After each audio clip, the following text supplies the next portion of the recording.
I died while giving birth. So what, you say? Every year, millions of women around the world die the same way. Don't bother us about something like that. Sure, it's true, but what I wanted to tell you is that I was only 9 years old when my husband got me pregnant. Nobody seems to know it, but there are lots of us too. Every day, let me repeat, every day, some 20,000 girls under the age of 18 give birth all over the world.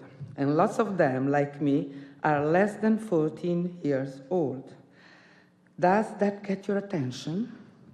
Here we are, the child brides, the doll mummies, mothers who are so young themselves that they can't even manage to carry their own children. And some of them, like me, can't even manage to bring them into the world to begin with. My husband is an important man in my village. He's a tradesman, and everyone respects him. You can't be impolite to him or risk offending him.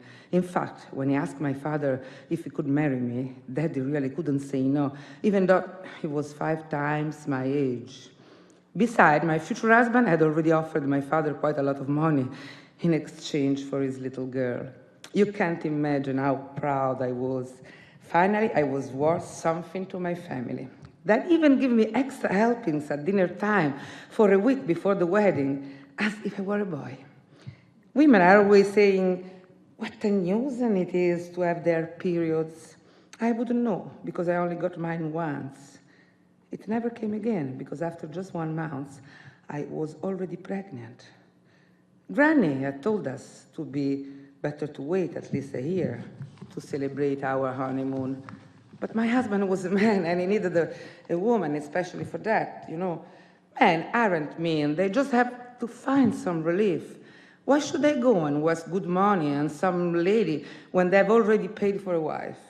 That's what my husband said to me the night he had his way to me. But he didn't even have to use any force, because I lay there that night almost as if I were lifeless, just like my wrecked doll. Then I fainted, and I can't remember anything else that happened. Every week when he came back from selling his wares in the markets, my husband kept coming back to my bed. And even though my belly was growing bigger day by day, he kept taking more of that sweet honey. But for me, life seemed more and more bitter. I stopped going to school. What else could I do? It happens to millions of girls around the world. I know so because our teacher told my parents while trying to persuade them to let me continue my studies, but my father didn't want to hear anything about it. Don't blame him. Our fathers do it for our own sake. They think they can protect us from the war's hidden dangers by finding us a husband. When a poor little girl gets married, it's like she's getting a kind of insurance policy. Once she's someone's wife, she will be safe and sound. No one will try to molest or rape her or make her pregnant, except her husband, of course. My baby was too big. He just couldn't find his way out of me. And then I realized I couldn't breathe anymore. The two of us leaped off together, up in the heavens. All of a sudden, the world looked finally very small, far smaller than us. And we two become as big as giants that no one can touch anymore.